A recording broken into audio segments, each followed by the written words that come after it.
What up, YouTube? It's your boy Anthony, back with another chillin' chat. It is Friday. We made it. Pat yourself on the back. Pour yourself a drink. It is the end of the week. Happy to be back, kicking and chilling with you guys. It's been a good week. In this video, I want to talk about. I'm gonna go a little deeper and about something a little bit more serious than I have in the other videos, and I want to just talk about the challenges, the difficulties, the fear in being a Black photographer. And I'm going to dive into what that means. I'm not saying that being a photographer and being Black inherently has all of these dangers.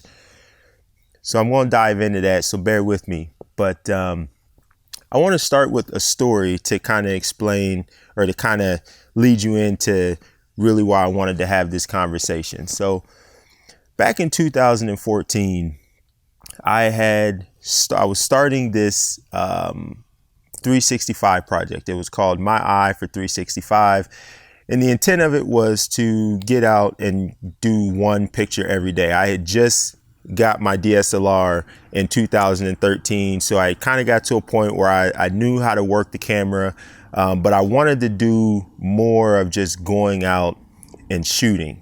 So I was starting this My Eye for 365 project, and I had just got into doing light trails. Like I just was learning like long exposure and how to do all the light trails and stuff like that. So I had been playing around in my apartment at the time, and I should preface and say where I lived at, I lived in a suburban, predominantly white neighborhood back home in Ohio.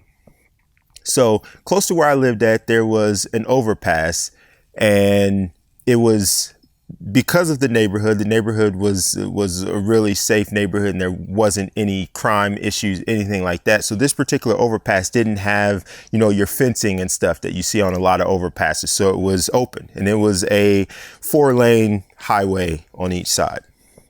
So it was close to where I lived at. So I was like, I'm going to go there and do some light trails, because it was rush hour time, and during rush hour time you always had a lot of traffic in both directions. So I'm like, this is perfect. I'll be able to get those light trails.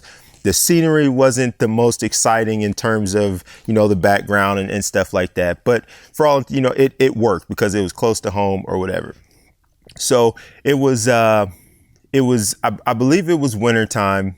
It was either I think it was kind of fall going into winter, like November, December-ish, where, it was time change. So it was dark by the time it was rush hour. It was cold outside, but it wasn't terribly cold. So I had on jeans and a hoodie. So I go to the overpass, get my camera set up on the tripod. At the time I was using a Manfrotto tripod that was like gray, very visible, and had my camera on top. So I had it set up, and I'm doing my stuff. I'm out there for maybe 5-ish minutes. I had got a couple photos. They were okay, but I was changing my composition. And all of a sudden, I heard a car approaching quickly. And then I heard it stop very abruptly right where I was at. So because of hearing that, and I apologize if you guys are hearing cars, I'm close to a road. But in hearing that, I immediately turned to see who it was, because, I'm observant of that sort of thing. So I turned to see who it was, and it was the local police department. And by the time that I had turned and looked to my right, there were already 2 officers that were out of the car that were walking towards me, 2 white officers. And I'm not trying to, this is don't start going towards attacking cops or any of that stuff in the comments. That's not what this is about. Don't do that. I will delete those kind of comments. This is not like an anti-police bashing thing. I'm just talking real about my experiences. So I look to the right. By the time I look, they're already getting out of the car and walking up towards me. The officer that was on the passenger side of their vehicle is the closest to me, because I was on the sidewalk area of the bridge. And as he's walking towards me, I noticed that he has his hand on his firearm. So I'm immediately taken back, because the first thought in my mind is that, I'm not doing anything wrong. It's not illegal to be on an overpass and take photos and that sort of thing. So I'm taken back that I don't want to say aggression per se, but that approach was even necessary. So my eye is locked on him because obviously he's closest to me. He has his hand on his firearm. So I'm locked on him. He walks up. Out of the corner of my eye, I see the other officer approaching. And so to make a long story short, they walk up to me and, they ask what I'm doing. I explain I'm a photographer. I'm just doing light trails. And the officers were nice. The interaction went fine. But to make a long story short, they had got a call that there was someone on the overpass pointing a firearm at cars. So thankfully, there was actually only one cop car that showed up, because for that kind of report, it could have been a lot worse. So, I explained what was going on. The cops totally understood. The situation didn't go past that point. There was nothing crazy. And, they told me to have a nice night. They drove away. And after that, I was shaken up because, number one, I literally was out there for 5 minutes. At most, I was out there for 5 minutes. So within a span of 5 minutes, someone had called the police and said that I was pointing a firearm at cars going over the overpass, okay. But second, I knew in my mind how far left that situation could have went. Now, thankfully, these officers were cool and they were respectful and they were professional, and the situation ended very well. But I realized that very easily could have went a different direction. And so at that point, I was so shaken up. I went home and I just sat there for a while. And I can't even put into words how I was feeling, because for me, it was just like, I'm just a photographer that's just trying to go out and try a new technique. And I can't even do that without people thinking that I'm doing something terrible and having the police called on me and the police show up. So that was 2014. In 2017, this isn't a story about me, but in 2017, there was a photographer, and I can't remember where it was. I'll have to look it up and I'll link it in this video somewhere. But in 2017, there was a photographer that was shot by an officer because the officer thought that his camera and his tripod was a firearm. Now, immediately after the cop shot the guy, as he was running towards him, he realized that he made a mistake and he was apologizing for shooting the guy. And he actually knew the guy because I think the photographer was like a photojournalist or something like that. So the officer actually knew the guy. So when I heard that story, it brought back that story from 2014 and how lucky and how blessed I was to have those officers not immediately jump out and just start shooting, but instead engaged me and had a conversation and de-escalated what could have been something crazy. So I say those things not to say that these type of things can't happen to non-people of color. That's not what I'm saying. But the point of this video is I just want to talk about the thoughts that go through my mind and the fears that I have whenever I go out and shoot. And it's unfortunate that I can't just go out and shoot peacefully because I'm always having to think about these things in the back of my mind. Going out and shooting is really a catch-22 when I'm out by myself, because I don't want to go to a bad neighborhood where I could potentially be robbed because I've got, $5, $6, $7 grand in camera equipment on me.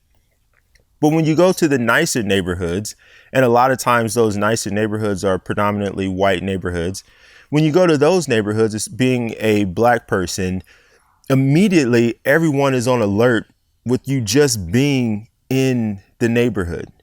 And when you're in the neighborhood and you have on, a jacket or a hoodie or whatever, you got a backpack on and you start taking out all this stuff, people are looking at you like you're setting up a sniper rifle. And you get all sorts of looks. You get people that are walking by that are trying to see what's going on. They don't talk to you. They don't say anything to you. They just want to see what you're doing here. Why are you here? What are you doing? Even if you're telling them you're doing photography, it's almost like, well, why are you doing it here? So every time that I go out to shoot by myself, I always have to be on this heightened sense of alert. And it goes beyond just the typical heightened sense of alert that someone should be on when they're out shooting. Of course, you should always be aware of your surroundings. You should always keep your head on a swivel and know what's going on and just make sure that you see everything around you.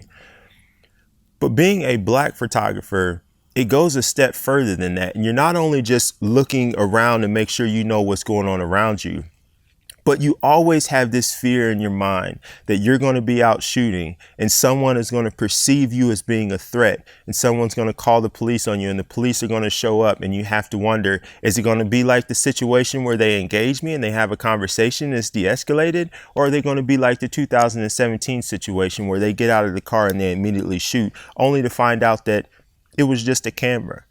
Maybe I survive, maybe I don't. You know, those are the things that go through my mind every time I'm out to shoot. And it makes it very challenging sometimes to want to go out and shoot when I'm by myself, because I'm just like, could this be the last time that I ever go out and shoot? You know, what's going to happen? Who's going to perceive me as a threat? Even when I'm out with other photographers and we go into areas that I typically would be very concerned to go into by myself, even when I'm with other photographers, sometimes I'm still very much on edge because I'm just always thinking that people are going to see me as being someone that is out to harm them, or, you know, I'm out trying to take pictures of them through their windows, changing clothes or something of the sort. And it's going to turn into this big altercation. And it sucks to have that feeling, because photography is such a love for me. It is such, like, I thoroughly enjoy just going out to shoot. Like, I have no intentions in my mind whatsoever of causing any problems, doing anything that I shouldn't be doing. I just love to shoot. And it's unfortunate and it sucks that every time that I have to go out to shoot, I can't just let those feelings be what consumes me. I have to always have in the back of my mind, what if? What if? And I'm always looking to make sure that, you know, I'm not doing anything that could be perceived as a threat or doing something that I shouldn't be doing, so that way people don't call the authorities on me. It's unfortunate that I have to think that way. And maybe other people, non-people of color, feel the same way. I'm not saying that, you know, white people or Hispanic people or any other nationality, I'm not saying that they don't experience these same things, but I can't speak for them because I'm not those nationalities. But I can definitely speak for myself and how I feel being in these situations. And I hope that some point that changes to where I don't have to feel like I'm out of place being in these neighborhoods. I don't have to feel like people are going to look out their window or be walking by me or drive by and perceive me as something and call the authorities on me. I hope that someday I don't have to worry about those things. But unfortunately, where we are now, and I think how things were in 2014, where we are in 2021, things are way worse. And I'm not exactly sure how that situation would have went then if it were to happen now. You know, I think things are very tense right now. And, you know, it even more so now than back then. Sometimes I just choose not to go to certain places just because I don't even want to chance it. I don't even want to take the risk. As a photographer, that's hard for me. As a person, that's hard for me. As a Black person, that's hard for me because, you know, my entire life, I have always done the right thing. I mean, I did a lot of stupid stuff growing up, like we all have, right? But my mom did the most amazing job raising me, and she taught me respect, and she taught me to do the right things. And there were a lot of times, you know, growing up, I hung out with a lot of people that were into a lot of bad things. But I always kept myself out of trouble because I always thought about what mom taught me, and I always knew how disappointed she would be if I ever had to make that phone call to say, hey, I wouldn't even have called mom if I ever would have had to make that phone call, because I wouldn't have wanted to disappoint her. But, you know, all my life I have tried to do the right things. I have worked really hard to have the things that I have in life. I've tried to be a good person. I always try to treat people with respect. I'm very loyal as a friend. So to do all these things and to still go to places and feel like you don't belong there, to feel like you don't fit, to feel like people do not look at you as an equal, they look at you as a threat, to have to always have those thoughts in the back of your mind. Sometimes it's, you know, it's discouraging and it's hurtful. And this goes beyond photography, right? I mean, this is just being a black person in America right now. And again, this is not a video to dog anyone else. I don't want any of that stuff in the comments. I just want to be honest and transparent with you on what it's like for me as a black photographer. So I feel like this one was a little bit more somber than some of the other ones. But I can say this. After saying all of that there, I still keep my head up high. You know, I still love photography. I still go out and shoot. I don't let these thoughts consume me to the point where I don't go out and enjoy the thing that I love to do. I still do it. You know, sometimes I may make a different decision on a location just because, you know, I just may feel more comfortable going somewhere else. But I still go out and do things. I still go to, you know, predominantly white neighborhoods to shoot something if there's something there that's exciting. I still go to bad neighborhoods sometimes if I'm, you know, with people and I feel comfortable. I don't let it stop me from doing what I love to do. And I think that's the best thing as a black photographer that I can do, is to be aware, understand the climate that we're in, understand the situations that I may face. But in knowing all that, still go out, still shoot, still do what I love to do. And if something's going to happen, I'll face it if and when it happens. It's the best thing I can do as a photographer, as a black photographer, is to just keep forging ahead and keep doing what I'm doing and not let that stuff deter me from doing the thing that I love to do. So that is what I have for you in this video today. It is a very beautiful but overcast, cloudy morning. These clouds will burn off soon and the sun will shine, and I will definitely enjoy this Friday. So I appreciate you rocking with me. Appreciate you chilling with me on this Friday. If you like these videos and you like hearing me talk about stuff, I have a podcast, link down below. I feel, you know, it's hard to say the same thing in every video because the people that watch every video have to hear the same thing. Like for people that I follow, like when they talk about stuff, it's like every video I hear the same thing. And I'm like, I know already, you've said it a dozen times. But there's people that are just watching this video and they haven't watched the rest of them, right? So you still have to say it. But anyway, if you're into that, link down below. Other than that, hey, have a great Friday. Have a great weekend. Get out, enjoy life, do what you love. There's something on your list of things that you wanted to do that you haven't done yet. Do it this weekend. Tell your family and friends you love them. Hang out with them. Pick up the phone. Call someone.